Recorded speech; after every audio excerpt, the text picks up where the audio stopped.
एकादशी का फल प्राप्त करना हो उसको ये नियम पालन करना चाहिए। अथते नियमान वच्मि व्रते ह्रस्मिन् दिनत्रये, उसको 3 दिन, एक तो दशमी और एक द्वादशी और फिर बीच में एकादशी, उसको 3 दिन संयम में रहना होता है, तब बीच की एकादशी का उसे फल प्राप्त होता है। जिसे एकादशी व्रत रहना हो उसका नियम है कि दशमी के दिन कांसे के पात्र का त्याग करें।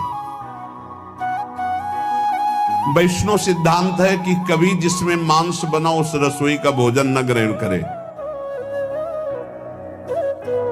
मसूर की दाल, चना की दाल, कोदो और कोई भी शाक, शहद, दूसरों का अन्न, दोबारा भोजन और मैथुन, ये दशमी के दिन त्याग दे। एक बार दशमी के दिन भोजन करे 24 घंटे में, क्योंकि एकादशी रहना है। कांसे का पात्र, जिस रसोई में मांस बना उसके भोजन का त्याग, मसूर की दाल, चना, कोदो, शाक, मधु अर्थात शहद और दूसरे के द्वारा दिया हुआ भोजन और दोबारा भोजन और मैथुन क्रिया, इनका दशमी के दिन कभी भी प्रयोग ना करें। इन 10 वस्तुओं से वैष्णव दूर रहे दशमी के दिन। फिर एकादशी के व्रत में, ये पीछे तो हम वर्णन कर ही चुके हैं, कहीं नहीं आया या कुटू का कचौड़ी पकौड़ी और सिंघाड़ा का हलवा और ये दुनिया के खीर और सब। एकादशी के दिन किसी भी तरह की गेम आदि क्रीड़ा ना खेले। जैसे अब आज व्रत है तो बैठे हैं अपना मोबाइल में गेम खेल रहे हैं, ऐसा कोई भी क्रीड़ा नहीं। द्वैत क्रीड़ा, किसी भी तरह का गेम, ये सब खेल नहीं। द्वैत क्रीड़ाम च निद्राम च तांबूलम दंत धावनम परापवादम पैशून्यम स्तेयम हिंसाम तथा रतिम कोपम हृणत वाक्यम च एकादश्याम विवर्जयेत्। एकादशी के दिन उपासक को चाहिए कि वो किसी भी तरह की क्रीड़ा, मनोरंजन बिल्कुल नहीं। चनिद्राम, नींद नहीं लेनी उसको, न दिन में न रात में। एकादशी व्रत, और प्रायः पुराने महापुरुषों ने ऐसा किया है। रामदास जी डाकोर के रात में जाते थे, रणछोड़ भगवान के यहां कीर्तन करते थे जाकर। तभी तो भगवान उनके कीर्तन पर, उनकी भक्ति पर रीछ कर गाड़ी में बैठकर उनके साथ आए थे। पूरी रात जगकर कीर्तन करना, और दिन में तो सोना ही निषेध है। द्वैत क्रीड़ाम च निद्राम च तांबूलम, पान खाना निषेध है एकादशी को, बिल्कुल नहीं, जो व्रत रह रहे हैं। और दंत धावनम, वृक्ष से तोड़कर जो दतून की जाती है एकादशी के दिन नहीं। परापवादम, दूसरे की निंदा करना, चर्चा करना नहीं, अर्थात अधिकतर मौन व्रत धारण करे एकादशी के दिन। पैशून्यम, चुगली करना। स्तेयम, कोई चोरी करना। हिंसाम, वाणी से, शरीर से, मन से किसी को दुख पहुंचाना। रतिम, अर्थात भोग करना, मैथुन करना। कोपम, किसी के ऊपर गुस्सा करना। अनत वाक्यम, झूठ बोलना। एकादश्याम विवर्जयेत्, एकादशी के दिन ये नहीं करना चाहिए। एकादशी को एक बार कुछ फलाहार शुद्ध, अगर आपके पास कोई व्यवस्था नहीं तो थोड़ा दूध है, जल है, ऐसे आप लेकर, या थोड़ा सा फल ले लिया, थोड़ा सा फल लेकर के प्राण पोषण, एक दिन में मर नहीं जाओगे। कितने तो निर्जला एकादशी रहते हैं, हर एकादशी निर्जला। पूज्य श्री मथुरा दास जी निर्जला ही रहते थे हर एकादशी। चलो भैया, आपकी सामर्थ्य नहीं तो जल 2-4 बार ले लो, एक बार थोड़ा सा दूध और फल ले लो, चल जाएगा काम, प्राणों का पोषण हो जाएगा। ये आचरण न करे और एक बार कुछ आहार ले ले, वो भी शुद्ध भगवद अर्पित प्रसाद। फिर द्वादशी को काश्यम मांसम सुराम छौद्रम तैलम वितथ भाषणम व्यायामम च प्रवासम च पुनर्भोजन मैथुने अस्पृश्य स्पर्श मासूरे द्वादश्याम द्वादश त्यजेत। कांस के पात्र में द्वादशी को भी भोजन न पावे, जिस रसोई में मांस बनाओ उसमें आहार न ले, किसी भी तरह का नशा द्वादशी को न करे, शहद न पाए, तेल के बने पदार्थ न पाए, मिथ्या भाषण न करे और बहुत शरीर का व्यायाम न करे, बहुत थकावट वाले कार्य न करे, शरीर का व्यायाम न करे, बहुत थकावट वाले कार्य न करे, दोबारा भोजन न करे, एक बार द्वादशी को भी भोजन पवित्र, मैथुन न करे, जिसका स्पर्श नहीं किया जाता ऐसे पदार्थों का स्पर्श न करे, और मसूर की दाल न खाए। द्वादशी को जो इन नियमों का पालन करता है, दशमी द्वादशी ऐसे और एकादशी ऐसे, तब उसे एकादशी व्रत का फल प्राप्त होता है। जो इस पद्धति से एकादशी, ये जो मनमानी है सब नहीं, हर पदार्थ मिल जाएगा आपको फलाहार में, हर पदार्थ। हमको बताया गया कि आपको जो चाहो सब पदार्थ फलाहार का। अरे भाई, हरितोष व्रत है तो हरि प्रसन्नता के लिए एक दिन भूखे रहने बहुत आनंद आता है।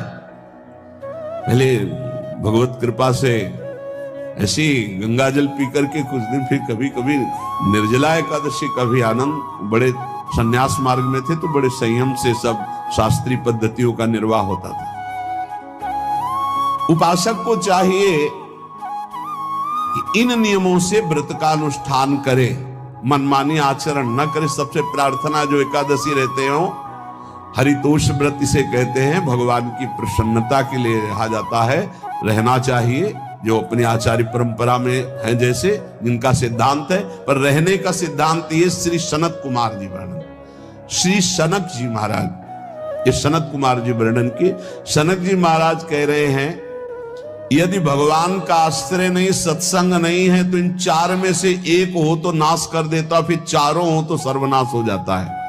यौवनम धन संपत्ति प्रभुत्व विवेकता एकैपमप्यनर्थाय किमु यत्र चतुष्टयम। यदि सत्संग नहीं है, यदि भगवद आश्रय नहीं है, खूब धन हो, जवान अवस्था हो, बढ़िया पद मिला हो, प्रभुत्व चलता हो और अज्ञान हो, फिर क्या कह रहा है? बोले ये चारों जहां मौजूद होते हैं वहां सर्वनाश का खेल शुरू हो जाता है। अगर इनमें से एक हो तो सर्वनाश करने में पर्याप्त है, और अगर चारों हो तो फिर क्या कहना है? यौवनम, जवान हो, धन संपत्ति, खूब रुपया पैसा हो, प्रभुत्व, कोई पद हो, कोई अधिकार हो बड़ा, फिर अविवेकता और अज्ञानी हो, तो बोले एक नाश कर देगा, फिर चारों तो नाश ही कर देंगे। अगर सत्संगी है तो ये चारों महान कार्य कर देंगे। क्या यौवनम, जवान है, खूब दूसरों की सेवा, मेहनत पूर्वक धन संपत्ति कमाकर माता पिता की सेवा, परिवार की सेवा। ये माता पिता, हमारा वेद कहता है, मातृ देवो भव, तैत्तरीयोपनिषद, मातृ देवो भव, पितृ देवो भव, आचार्य देवो भव, अतिथि देवो भव, यान्य नवद्यानि कर्माणि तानि सेवितव्यानि नो इतराणि, यान्यस्माकः सुचरितानि तानि तोयोपास्यानि नो इतराणि, ये के चास्माच्छेयाः सुब्राह्मणाः तेषां त्वया स्नेन प्रश्वसितव्यम श्रद्धया देयम अश्रद्धया देयम श्रिया देयम ह्रिया देयम भिया देयम संविदा देयम। वेद कहता है मातृदेवो भव, माता साक्षात हमारी भगवान है। देव हरि को कहते हैं, केशव देव जैसे कहा, हरि को कहते हैं, गोविंद देव। मातृदेव, माता भगवान है। हे धिक्कार है उन पुत्रों को जो अपने माता के द्वारा पोषित किए हुए शरीर से हाथ उठाते हैं अपने माता पिता के ऊपर। नरक में तुम्हारी जो दुर्दशा होगी भोगोगे। एक हमको दिखाया गया दृश्य कि अपनी माता की कोख में लात मारता है, थप्पड़ मारता है, पिता बैठा उसको लात मारता है, थप्पड़ मारता है, बाल घसीट कर गेट तक माता को ले जाता है। अब इनकी जो दुर्दशा होगी ये बोल नहीं पाएंगे, बता नहीं पाएंगे। ऐसी जगह मारा जाता है कि बस तलकते रहो, कुछ कह नहीं सकते। घोर नरकों की प्राप्ति होती। वेद कहता, तैत्तिरीयोपनिषद, मातृदेवो भव। ध्यान से सुन लो, सत्संग है, ये माता साक्षात भगवान है।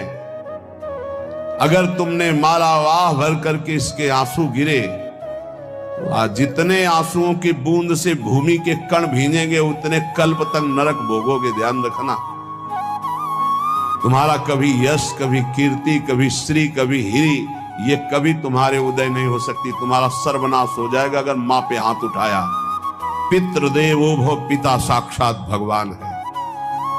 देखो भगवान अवतरित हुए तो प्रात काल उठी कै रघुनाथा, मातु पिता गुरु नावहि माथा। आचार्य देवो भव, माता साक्षात भगवान है, पिता साक्षात भगवान है, आचार्य गुरुदेव साक्षात भगवान है। जो अपनी माता को, अपने पिता को दुख देता है, अपने गुरुदेव की अवहेलना करता है, उसका कभी मंगल हो सकता है? वो कभी सुख प्राप्त कर सकता है? वेद कहता है जो निर्दोष कर्म करते हुए धन कमाकर, कैसा कर्म? निर्दोष कर्म करते हुए धन कमाता है और उस धन से अपने बूढ़े माता पिता और गुरुजनों की सेवा करता है, जीवन धन्य है।